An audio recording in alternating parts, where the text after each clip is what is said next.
Alright YouTube, so we are back of course to talk about some Final Fantasy VII Remake. What we have today is a pretty cool Easter egg that I believe wasn't found until the PS5 version of Remake came out, which obviously gave us a better looking game. And if you've explored the world of Remake on PS4, like generally there's pretty bad textures for like background details like signs and things like that. Anyways, the Easter egg we have today is within the 7th Heaven bar, and it's actually behind the counter in Tifa's like setup, if you want to call it that. There's actually a license plate with a lot of Easter eggs. It's not just one Easter egg, really. Big shout out to Princess Saba, I don't know exactly, for sharing this over on, of course, the Remake subreddit. So the first thing people would probably notice looking at this license plate is that it says Final Heaven, which, of course, with the original FF7, that is Tifa's final limit break.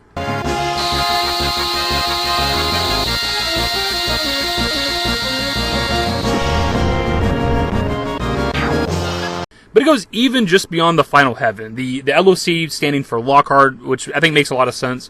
053 would be Tifa's birthday, May 3rd.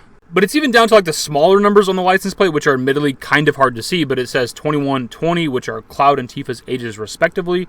Then you also have 811 over here, which would be Cloud's birthday, August 11th. And then you have the number 173, which I never would have known what this was, but it's actually Cloud's height in centimeters. You guys already know I love stuff like this. We try to cover as much Easter eggs as we can on the channel. There's obviously some out there, or maybe even a lot out there, that I've never covered, but it's always the ones like this that are super interesting that you almost should never even notice, but once you do, it's like, goddamn, they didn't have to do that. Like, they went out there, they decided to put a license plate, developed the license plate, and actually made it mean something, even if it's just like, you know, a hint towards the characters' ages and birthdays and shit. Like, it could have just been a meaningless prop in the background with random letters and numbers, but they made it mean something, and I appreciate shit like that. It's pretty cool to think that this has been there, like, the entire time. We just probably couldn't see it. Like, I'd never even noticed this license plate at all. I didn't even know it existed until making this video, until this Reddit post. There's a possibility that even with, like, a blurry texture with, like, the original PS4 version, you can maybe still make out, like, the LOC and the 053, and potentially, maybe the Final Heaven. But definitely, like, those fine print numbers, never could have seen those. Provided another picture. They're just kind of talking about like Tifa's little corner behind the bar, and most of this we already know about: the radio, the camera, the flower, things like that. But there's also this picture of a chocobo for some reason. I'm not really sure how that pertains to Tifa. And there's also a sign up here that says, "This is our hometown."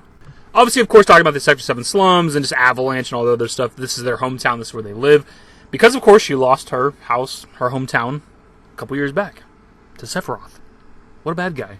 And this is what's kind of nice about the PS5 version of this game, this like upscaled, better looking version. Obviously, we have our complaints and things about it, but be able to like see the world a lot better now. And also with like photo mode, you can like freeze sections of the game. You can zoom in and out and turn the camera different angles and shit like that. Like, as always when we talk about Easter eggs, every time we look at these obscure Easter eggs that we've been missing for a long time, who knows what else is out there, especially if you're playing on PS5 where you can see things a lot better now. Like, and within the Yuffie DLC itself, I'm not sure what all new areas there might be. I've not watched a full playthrough of it yet.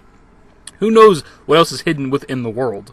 Who knows what other Easter eggs could be hidden in plain sight that have been there this entire time, the last year plus, that we just literally could not see because they were blurry, the shitty textures or whatever.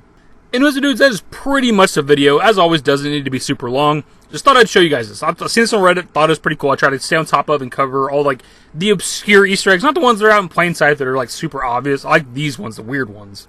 Anyways, hopefully you guys enjoyed it. If you did, give it a thumbs up. Subscribe to the channel if you guys aren't even updated more Final Fantasy VII Remake content. Turn on my notifications. Follow me on Twitter, dashingdavidYT, and my Discord. Links to my social networks are in the description and in the outro. Later, guys. Used to care what people thought, but now I care more, and nobody out here's got it figured out. So therefore, I've lost all hope of a happy ending, depending on whether or not it's worth it. So insecure, no one's perfect. We spend it with no shame. We blow that like Coltrane. We in here like Logain, or leave it like Cobain.